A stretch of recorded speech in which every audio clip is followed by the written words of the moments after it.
There is a strange age when a person can wake up healthy enough to make breakfast and still wonder whether the best part of life has already happened. And I remember that feeling because I carried it myself long before I reached 90. I used to think the hardest years would be the years of illness, grief, or losing someone I loved. But after more than 9 decades of watching people grow old, I learned that another kind of pain can arrive much more quietly. It can arrive when the alarm clock stops ringing, when the workday disappears, when the phone becomes silent, and when a person suddenly asks, "Who am I if nobody needs me in the way they once did?" I have seen strong men sit at kitchen tables with that question in their eyes. And I have seen women who raised entire families become frightened by the quiet of an empty house. What surprised me most was that many of these people were not actually losing their value. They were losing the old proof that their value existed. I remember one morning in my late 60s when I stood in my kitchen holding an apple in one hand and a cup of tea in the other, and I realized that I had spent years measuring my usefulness by how busy I was. That thought frightened me more than any gray hair ever had. I wondered what would happen if I stopped proving myself. I wondered whether my children would still need my advice, whether my friends would still call, and whether I would still feel like myself when the calendar became less crowded. But I also remember something else from that morning. I felt a tiny sense of freedom, almost too small to notice. If I no longer had to live according to the old definition of myself, perhaps I could discover another one. That possibility stayed with me. I began asking a different question.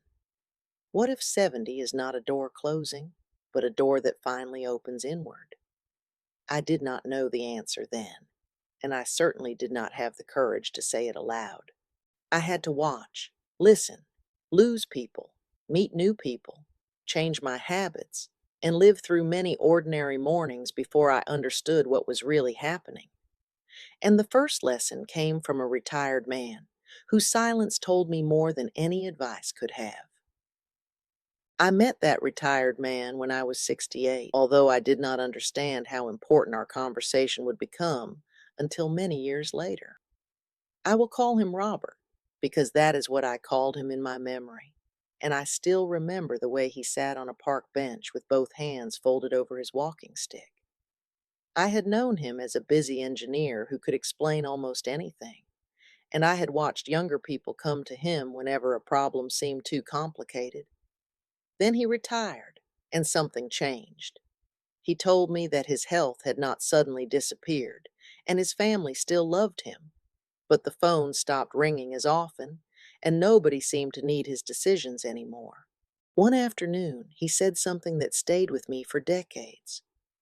"I know I am still alive, but I do not feel useful anymore." I understood him because I had felt a smaller version of that emptiness myself. I had spent years being a wife, a mother, a worker, a neighbor, and the person who remembered birthdays and cooked when someone was sick. Those roles were beautiful, but I slowly realized that I had confused my roles with my identity. Robert eventually began helping young people with mathematics at a community center. He did not become a different man overnight. He simply found a place where his experience could still move outward. I watched his posture change. I watched him begin telling stories again. I watched him laugh. That taught me something I have never forgotten. Retirement can remove a schedule without removing a person. The same thing happened to me when my own days became quieter. I began cooking simpler meals, walking when I could, tending herbs, eating more fruits and vegetables, and sitting down to enjoy food instead of treating every meal as another task. Those habits gave my days rhythm, but they did not give my days meaning. Meaning came when I began using what I knew. I wrote letters. I called people. I helped younger neighbors. I listened to grandchildren who needed someone patient enough to hear the whole story. I also met people from other countries and learned that the same question appeared everywhere. What am I for now? I heard it from a woman in Italy, a widower from Canada, and a retired teacher I met while traveling. Their languages were different, but their uncertainty sounded remarkably similar. Then I noticed something else. The people who seemed most at peace did not wait for somebody to hand them a new purpose. They began creating small reasons to get up. But there was another problem waiting for me, and it was even quieter than retirement. What happens when the people who once filled our days slowly begin to disappear? I learned about loneliness in a way that no book could have taught me, because I watched it enter people's lives one ordinary afternoon at a time. A friend moved closer to her daughter. Another neighbor became ill.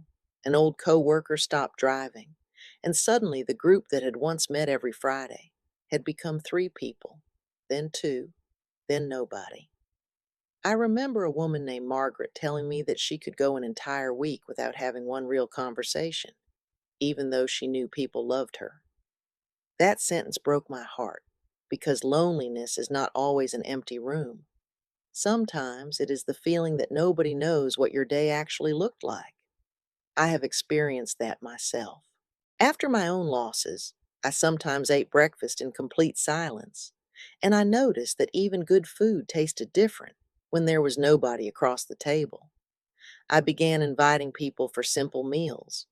I would make lentil soup, put fruit in a bowl, slice vegetables, and say, "Come sit with me."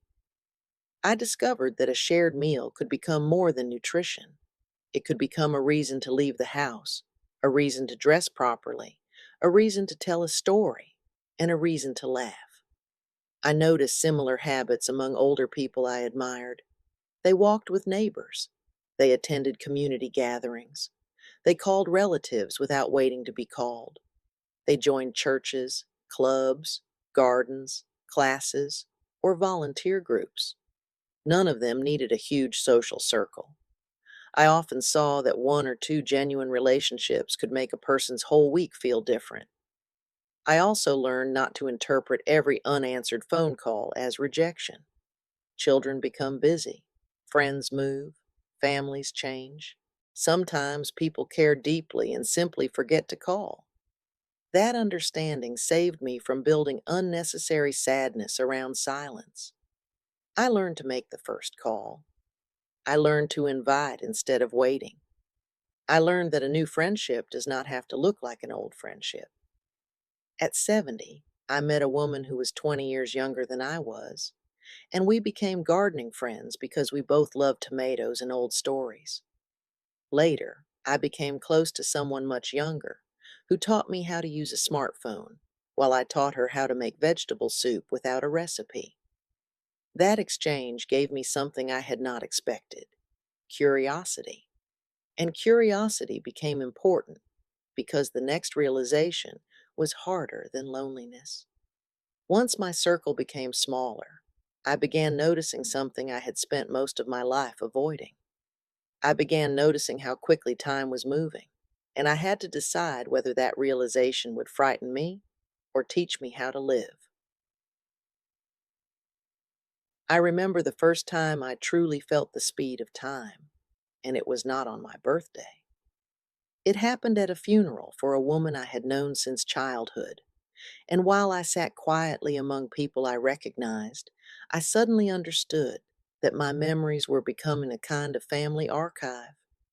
I could remember her as a young girl, then as a mother, then as a grandmother, and finally as the person whose photograph stood beside flowers. I went home that evening and looked through an old box of photographs, and I realized that decades can disappear while I am busy living them. For years, I had treated tomorrow as if it were guaranteed. I postponed visits. I saved special dishes for another occasion. I told myself I would learn something later. I thought I would travel later. I thought I would call someone later. Then, somewhere around 70, later began to feel much more expensive. I did not become afraid of death in that moment. Instead, I became more interested in the quality of an ordinary Tuesday. I started asking myself a question that changed my mornings. What would make today worth remembering? Sometimes the answer was very small. I would eat a ripe peach at the kitchen table. I would walk slowly through the garden. I would call one of my children. I would sit outside and watch the light change. I would prepare vegetables for dinner and actually enjoy cutting them. I learned that healthy living, at least as I understand it from a lifetime of observation, is not only about what I put on a plate. It is also about whether I am present enough to notice the life surrounding that plate. I watched people become miserable while chasing perfect routines, and I watched others remain surprisingly peaceful while doing simple things consistently. They ate ordinary foods such as beans, greens, apples, berries, tomatoes, and other vegetables. They moved their bodies within their abilities. They slept when they could. They stayed connected to people. They kept some responsibility in their lives. Most importantly, they continued to be interested in something. That last habit fascinated me. I knew people in their 80s who were learning languages, people in their 90s who were gardening, and one woman in her 70s who began painting after retirement. She was terrified that she would be terrible at it, but she kept going anyway. A year later, her grandchildren proudly displayed one of her paintings. I realized that she was not really learning to paint. She was learning that she could still become someone she had never been before. And that brought me to the fourth challenge, the one I now consider the most hopeful. What happens when I stop asking what I used to be and start asking what I can still become?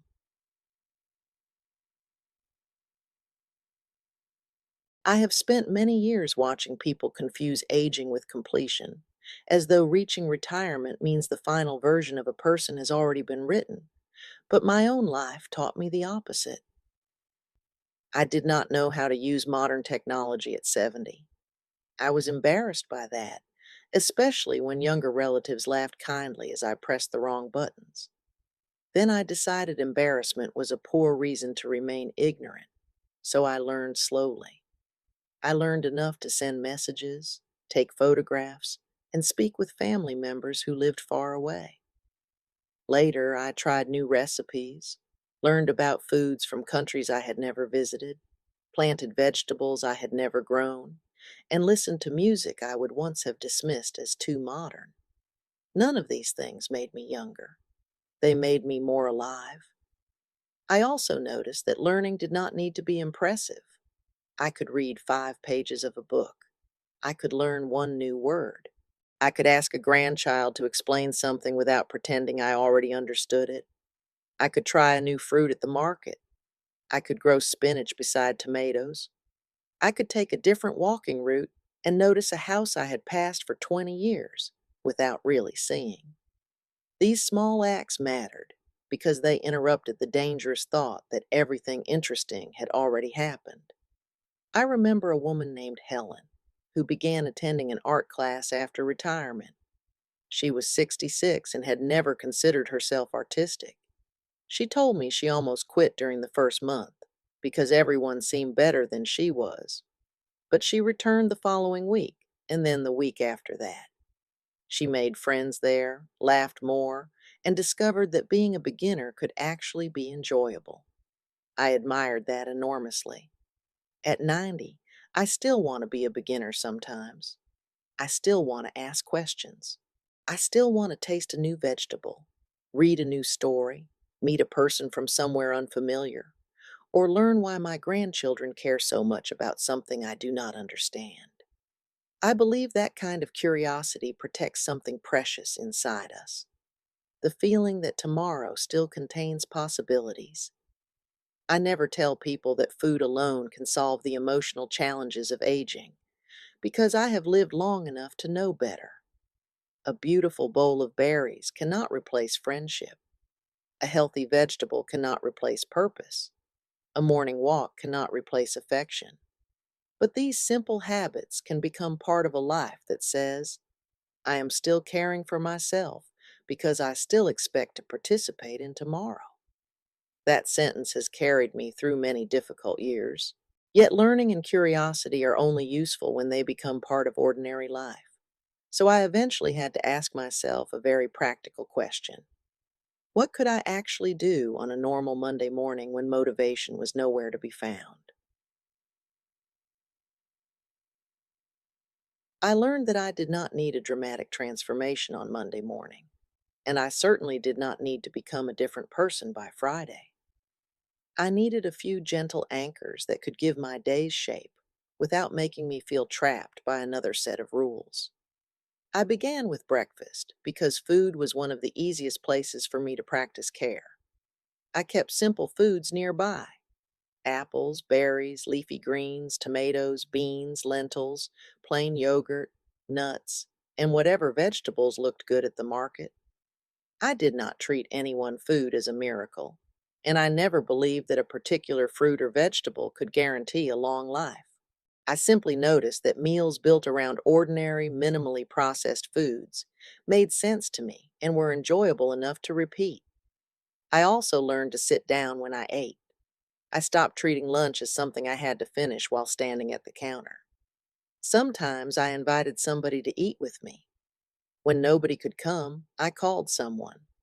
That one habit combined food with connection, and I found it surprisingly powerful. Then I added movement in whatever way felt appropriate for my body that day. Sometimes I walked around the block. Sometimes I worked in the garden. Sometimes I moved slowly around the house while listening to music. I learned to respect my limitations instead of treating them as personal failures. If something felt unsafe or unusual, I understood that it was reasonable to discuss it with a healthcare professional rather than guessing. I also made room for quiet. I wanted mornings that did not begin with fear, news, or rushing. I would open the curtains, drink water, prepare something simple, and give myself time to wake up.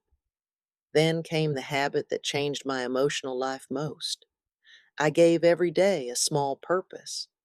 It could be calling a lonely friend, watering someone's plants, helping a grandchild with homework, writing a letter, preparing soup for a neighbor, or learning something new.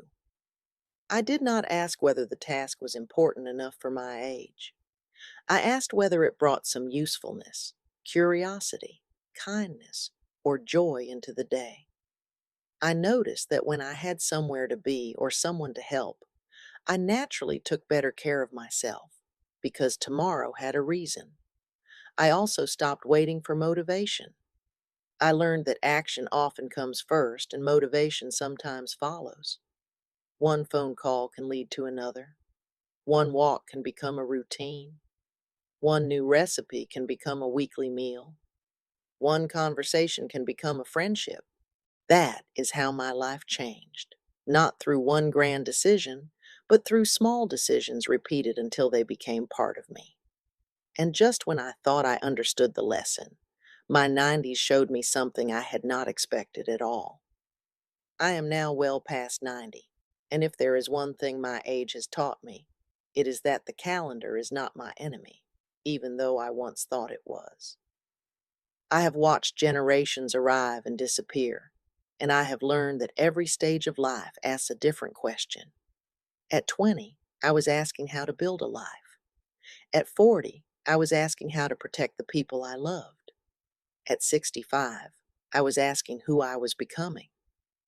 Now, I ask a much simpler question: what can I give today? That question has brought me more peace than any answer about the future ever could. I still have mornings when I feel old. I still have days when grief returns without warning. I still miss people who have been gone for decades. I still notice that my body is not the body I had at 30, and I would be foolish to pretend otherwise. But I no longer believe that aging means disappearing. I believe aging can mean becoming more honest. I can admit when I am lonely. I can ask for help without feeling ashamed. I can enjoy an apple, a bowl of berries, a warm vegetable soup, or a simple meal with someone I love without turning food into a test I must pass. I can walk because movement feels good, not because I am trying to defeat age. I can learn because curiosity feels good, not because I am trying to prove that I am still young. and I can love people without demanding that they keep my life exactly as it was. When I look back at the years between 65 and 70, I no longer see them as the beginning of decline. I see them as the years when I was forced to stop living automatically. Retirement made me ask who I was. Loneliness taught me to reach outward. The awareness of time taught me to stop postponing life. Learning taught me that my story was not finished. Those four lessons changed the years that followed. If I could sit beside my younger self today, I would put my hand over hers and tell her not to panic when the old life begins to disappear. I would tell her that a quieter calendar can hold meaningful days. I would tell her that one new friendship can arrive when she least expects it. I would tell her that a new skill can begin at 66, 76, or 96. And I would tell her that the most important chapter may still be unwritten. If these words have found you at a difficult moment, I hope you remember this. You are not too late. You are not finished. You are still capable of choosing, learning, connecting, caring, and growing. I have lived long enough to know that tomorrow is never promised, but I have also lived long enough to know that today is still here. So I will keep using it, and I hope you will keep using yours. If you want to keep walking with me through simple ideas about healthy aging, nourishing food, natural habits, and a more peaceful life, subscribe to this channel and stay with me because I still have a few stories left to tell.